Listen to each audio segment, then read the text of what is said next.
gran Hernán Casiari. ¿Eh? ¿Cómo andas, Hernán? Un gustazo saludarte, ¿Qué loco. tal? ¿Cómo va eso? Muy bien por acá. ¿Vos ¿Todo en cómo orden? estás? Bien, bien, todo en orden. Bueno, como se puede, ¿viste? Hoy tuvimos un día que nos cascotearon de todos lados. Hasta Bolsonaro nos hizo bullying ahí en Twitter, una cosa tremenda lo de hoy. Pero bueno, hay que salir también un poco de todo eso, ¿no? Sí, sí, por lo menos sacar la cabeza para respirar y después volver a meterse adentro porque es nuestra realidad, es lo que nos está pasando, pero salir un cachito tampoco está mal. Tal cual, tal cual.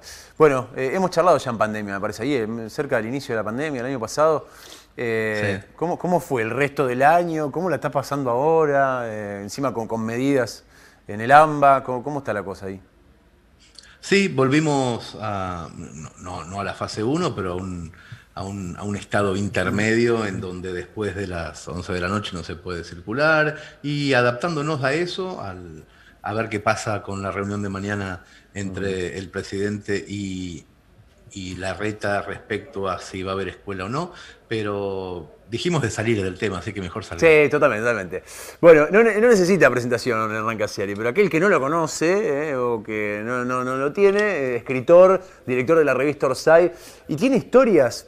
La última vez que charlamos nos contaste un poco lo que fue la historia de tu infarto en Uruguay y la tremenda locura que se generó con tu comentario en Airbnb, después el contacto entre el dueño de la casa y uno de los dueños de Airbnb, que fue a la casa, que armaste una joda. La verdad que increíble. Pero quería que nos cuentes un poco en este momento de la era de redes sociales, de los influencers. Vos te metiste en ese mundo muy de entrada, con los blogs, te pusiste a escribir y se empezaron a generar comunidades cuando no existía el Facebook, el Instagram y todo lo que hoy conocemos, ¿no? Sí, pero no me metí en las redes sociales, sino que utilicé un recurso que en ese momento era nuevo para seguir haciéndolo de siempre, que era contar historias. O sea, no es que me hice experto en Internet, sino que utilicé ese caballito para seguir cabalgando hacia los mismos lugares de siempre, que son 27 letras y contarte un cuento. Internet es necesariamente el lugar donde hay que hacerlo porque está todo el mundo mirando para ese lado. Si, qué sé yo, si estuviera todo el mundo mirando para el lado del microondas, me hubiera metido en el microondas a contar cuentos. No, pero Es pará, más cuando que vos empezaste a escribir nada una un novela formato. en blog, tampoco era el boom de los blogs. Recién empezaba. Fue como decir, bueno, voy a probar, a ver qué hago un poco la idea tuya o no. No es, voy a probar a ver qué hago porque es como si ahora, qué sé yo, agarrara TikTok para probar a ver qué hago. O Claro. cualquier cosa que apareciera. Me dio la impresión en ese momento de que la tecnología auspiciaba la posibilidad de no tener que imprimir, por ejemplo, de poder Claro. llegar a muchos lugares al mismo tiempo sin tener que utilizar la imprenta y los costos de logística que eso implicaba.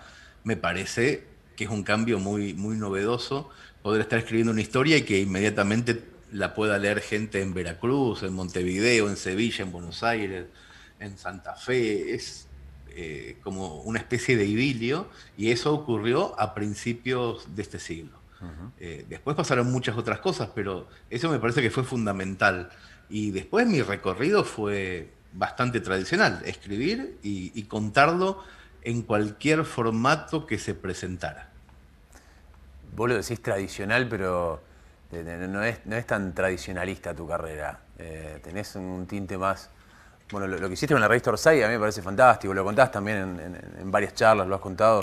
Decidiste saltar los cercos, es decir, te cansaste de las editoriales, dijiste, bueno, voy a saltar esos cercos. No es muy tradicionalista, tiene más tinte rebelde, ¿no? Sí, pero pensalo que no es un salto para adelante, es un salto para atrás. Sí, Hacer totalmente. una revista de literatura y de periodismo de 200 y pico de páginas, sin publicidad, en donde las personas sean las que las distribuyen, es más un salto hacia el siglo XIX que otra cosa. Lo que quiero decir es que lo que intentamos siempre es volver a las fuentes, no, no tirarse para adelante sin que importe hacia dónde vas, como suelen hacer ciertas vanguardias eh, que hacen cosas nuevas sin preguntarse si es necesario.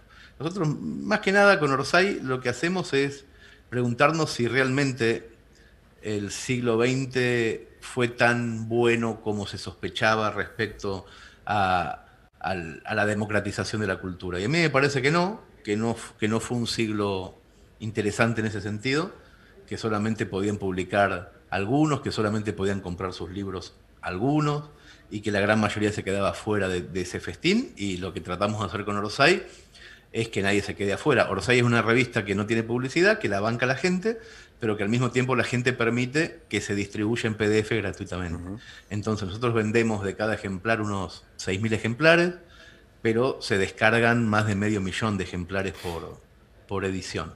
Y eso hace que la pueda consumir gente que no puede comprar cultura. Ahora termina siendo un objeto de colección, básicamente, porque el tipo que la puede descargar dice, no, vos disculpame, yo quiero leerla, quiero hojearla y la quiero tener en mis manos, digamos, ¿no?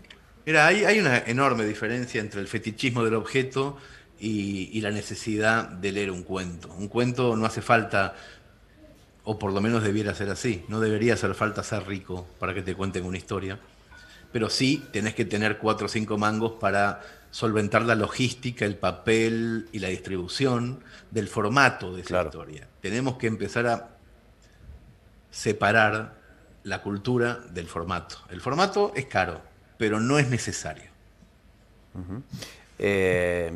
Cuando empezaste, ¿lo pensaste como idea de negocio? ¿Hiciste los números? ¿Dijiste, che, esto va a ser un negocio, me va a dar la guita? ¿O dijiste, bueno, veamos hasta dónde podemos empujar y qué se genera? ¿Te imaginabas que iba a terminar hoy hablando tantos años después de lo que es Orsay y con un éxito? Porque además ha sido un éxito comercial también, digamos. Si no, no seguiría la revista, me imagino. No es un éxito comercial, ni siquiera da ganancia. ¿No da ganancias? No, las ganancias son lo que uno supone que son los beneficios, la plata con lo que uno se queda después de pagar todos los sueldos. Nosotros hacemos solamente 6.000 ejemplares, no imprimimos ni uno más, porque sabemos que son los que vamos a vender y sabemos que es el dinero que se necesita para pagar todos los contenidos y los sueldos de ese número. Y ahí se termina. No da ganancia. Y ahí se termina. Exacto, es que en realidad es lo que debería ser. Lo que debería ser todo. Pasa que cuando entra a ponerse en juego la codicia, empieza a hacer otra cosa. Pero en general con eso alcanzaría, a todo el mundo le alcanzaría. Si tu canal de televisión funcionara solamente con los sueldos y eso funcionaría súper bien, no habría gente pidiendo más plata, ni pasarían las cosas que ocurren en los medios tradicionales. Siempre hay un codicioso arriba que hace que las cosas no funcionen. Y es difícil no transformarse también a veces en el codicioso de arriba. Depende, te tiene que gustar mucho lo que haces. Si te gusta más la plata que lo que haces, es la plata lo más importante. Si lo que más te interesa es lo que haces, entonces no es tan importante. Ahora, ustedes han tenido contenido en Orsay fabuloso, de entrevistas únicas mano a mano con el Indio Solari, qué sé yo. Stephen Hawking también. Bueno, o sea, tremendo, que vos sabés que a lo mejor ese número con el Indio Solari, aprovechando la fiebre ricotera, en vez de decir, che, en vez de hacer 6.000, hagamos 200.000 a ver qué pasa. Y sabés que te la van a sacar. Sí, nos pidieron, me acuerdo que en ese número en particular, que fue un número en donde nosotros no hicimos ningún tipo de publicidad, pero el propio Indio Solari sí, porque tomó la decisión de que iba a ser la última entrevista gráfica que iba a hacer en su vida, entonces se enteró todo su satélite, su entorno, todo ese mundo, y empezaron a pedir la revista en los kioscos de diarios de revista. Nosotros obviamente no vamos a kioscos, ni a librerías, ni a ningún lado. Y los kiosqueros de la ciudad de Buenos Aires, que no conocían la revista obviamente, empezaron a ver qué era, se comunicaron conmigo y nos pidieron, en ese mes de agosto, creo que del 2012, nos pidieron 50.000 ejemplares pagándolos ellos. Los kiosqueros. Sabían que los kiosqueros del sindicato de kiosqueros de la ciudad de Buenos Aires. Y además ni siquiera lo pidieron. Me mandaron un mail como diciendo, es obvio que nos vas a hacer eso. Mandame tanto, haciéndolo. Mandame 50.000 y le dije, no, nosotros hacemos 6.000 y ya están vendidas. Bueno, no importa, mandame 50.000. No nos interesa el tema. Y no lo podían entender. No podían entender que nuestro sistema no fuera un sistema en donde la ganancia tuviera que ver. No estamos jugando con ese objetivo. Si hacías esos 50.000 ejemplares o mucho más, además tenés la certeza de que se vendían, ya te los pagaban, o sea... No, de hecho tenían pensado pagarlos en 2 veces, cuando entrara a imprenta y cuando saliera. Qué loco, qué loco. Hernán, siempre es un enorme placer charlar con vos. Tus cuentos, algunos son muy curiosos. Yo a veces me pongo a imaginar si es verdad que Nina te preguntaba cómo funcionaba el sistema financiero y el pelado aparecía en la televisión, o si este tipo tiene semejantes ocurrencias y se imagina toda esa situación. ¿Develás un poco de dónde vienen algunos o preferís guardar esa magia? No, porque en general no hay eh, ningún ocultamiento en eso. La mayoría de las cosas que cuento son anécdotas que realmente me pasaron, pero están contadas seguramente con un tamiz literario, pero más que nada exagero un poco o edito. Que yo a veces me han pasado cosas en el transcurso de un año entero que tuvo muchos momentos de aburrimiento eso que me pasó, pero cuando lo editás y le sacás el aburrimiento y ponés que todo pasó en una semana, parece muy increíble. Soy muy de editar la Claro. información, de conectar una cosa con otra, pero no de mentir. No suelo mentir con lo que cuento. O sea que son anécdotas, posta. Sí, sí, sí. La- Sí, la- sí, eso por ejemplo, el cuento del infarto, que queda muy lindo en 8 o 9 páginas, pasó con mayor lentitud. claro. Todo lo que cuento pasó, y es verdad, pero pasó con una enorme lentitud, no fue todo muy rápido, pasó en 2 años. Pasa que te lo cuento en una semana y entonces me salvan la vida y entonces después el que me salva la vida tiene un problema en el riñón y entonces después yo mando una reseña y entonces después viene un tipo de Estados Unidos y entonces después hacen un negocio. Todo eso es verdad, pero contado en 7 páginas parece alucinante y en un año y medio hay muchos momentos de aburrimiento en medio de todo eso. Es Eh, edición, es edición. es muy difícil recomendar un cuento tuyo porque están todos realmente muy buenos. Y además es muy particular lo que pasa con vos. Mira, el otro día lo escuchaba con una persona, con una locutora. Y escuchábamos algunos testimonios, les fui mostrando algunos. Las historias están buenísimas, pero es mucho mejor escucharlos contados por vos. Y la expresividad que vos les ponés a tus historias, sin impostar voces, sin a lo mejor, digo, el propio clima lo va generando con probablemente la... Yo le decía, para mí esto tiene que ser verdad, porque si no, no hay otra forma de poner esas caras. ¿Cómo empezaste a decir, che, mis cuentos los tengo que contar yo? Y eso empezó a ser un éxito, es tremendo. Digamos, en YouTube tenía no sé cuántas reproducciones, hay un montón. Sí, no fue algo previsto, ni siquiera sabía que me iba a salir bien eventualmente. Creo que se dio cuenta de que lo que yo hacía podía ser radial, no televisivo, sino radial. El primero que me lo propuso fue Pergolini, Vorterix. hace unos 10 años, claro. El hijo de él estaba leyendo una novela mía y se estaba riendo mucho y entonces Pergolini agarró el libro, lo empezó a leer y notó que era muy radial y me llamó por teléfono y me propuso hacer pequeños cuentos de 3 minutos en la radio.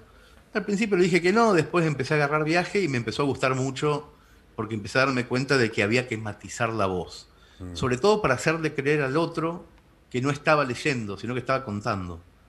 Me parece que ahí está lo que se puede entender como la magia inicial. La literatura da la sensación de que tiene que tener cierta solemnidad. Entonces generalmente se empieza a leer un cuento, se pone una música de pianito y alguien empieza a leer, había una vez en una mansión muy grande de Chesterfield. Y ya te aburre ya esa forma de... Entonces yo noté que si vos empezás a contar tu historia sin que el otro entienda que estás contándole un cuento, empieza a prestar atención, a parar la oreja. Entonces, si vos en vez de decir, había una vez en una... En vez de eso decís, ¿sabes lo que me pasó ayer? Entonces, ahí parás la oreja. Pero yo estoy contando un cuento. ¿Sabes lo que me Claro. pasó ayer en una mansión de Chesterfield? Es lo mismo que lo otro, es lo mismo que había una vez en una mansión de Chesterfield, pero estás matizando de otra forma. Y ese pequeño truco lo empecé a trabajar. Empecé a estudiarlo, a darme cuenta de que había palabras que sí están en los libros, pero no están en nuestra cotidianidad oral. No decimos aún, decimos todavía, decimos capaz que, pero no somos de decir aún. Entonces hay un montón de pequeñas inflexiones de la voz y de nuestro castellano que invitan a que pares más la oreja o a que te empieces a quedar dormido del aburrimiento. Bueno, yo empecé a trabajar eso, primero en la radio, después en los auditorios teatrales, después en la tele, y empecé como a ganar un poco de confianza y a aprender a decir las cosas de una manera más coloquial. Y me gusta mucho hacerlo. De vez en cuando Hernán Cassiari llama y graba su mensaje, decía la apertura de Vorterix de tus mensajes. Yo te conocí ahí. Tenía de la revista Orsay, pero contando cuentos, y dije, este es el chabón de la revista Orsay. Al final la pegó Pergolini con eso, porque te hizo encontrar una faceta que por ahí no la tenías explorada. Ni la tenía pensado explorar tampoco. A veces tiene que pasar esas cosas, que venga otro que sabe mucho de otra cosa a convencerte. Yo estaba muy negado, además. Como 3 o 4 veces le dije que no a esa propuesta, porque me daba la impresión, como a casi todo el mundo, de que leer en la radio un cuento es aburrido. Yo también pensaba que iba a ser aburrido. Y es toda una cuestión de postura, de matiz y de encontrarle la vuelta al cómo se hace. Y después el pasarlo a video, ¿no? Decir, che, no, pero tengo las hojas adelante, el tipo me está mirando. Es peor que contar en la radio, que de última cerrar los ojos y te lo imaginás. Y sin embargo fue un golazo también. Sí, bueno, y ahí también, cuando empecé a hacerlo más para teatro, claro. Me di cuenta de que había que poner el cuerpo y que había que generar ciertos silencios. No soy actor, pero encuentro que lo que digo tiene la honestidad de quien lo escribió. El que está del otro lado en la sala teatral sabe que no soy Norma Leandro haciendo a Bertolt Brecht, sino que soy el autor, que tengo cierta conciencia de lo que estoy contando. Claro. Y entonces eso me parece que le da un valor que el actor quizá no consiga, pero que los autores podemos conseguir si nos enfrentamos a esa disciplina, que en mi caso la desconozco por completo, a la actoral, pero puedo contar algo que es verdad. Hernán, querido, un enorme placer siempre charlar con vos. ¿Hoy es el último día para comprar tu libro por la tienda online con descuento? Sí, en realidad mañana viernes, si entras a hernancasiari.com, te vas a fijar que hay un descuento del 50% en cualquier libro mío durante todo el viernes. Y además de eso, te mando de regalo mi streaming. Yo hago todos los sábados a la noche, por lo menos todos los sábados que hay que nos tenemos que quedar encerrados, hago una función de teatro desde mi casa, en donde únicamente me siento en este escritorio, miro para adelante y leo cuentos. Y del otro lado, si cierran los ojos, se van a imaginar cosas. Así que si se llevan un libro mío durante todo el día de mañana o ahora mismo, se llevan de regalo un espectáculo también el sábado a la noche. Gracias, Hernán. Un abrazo grande. Chicos, a ustedes. Nos vemos.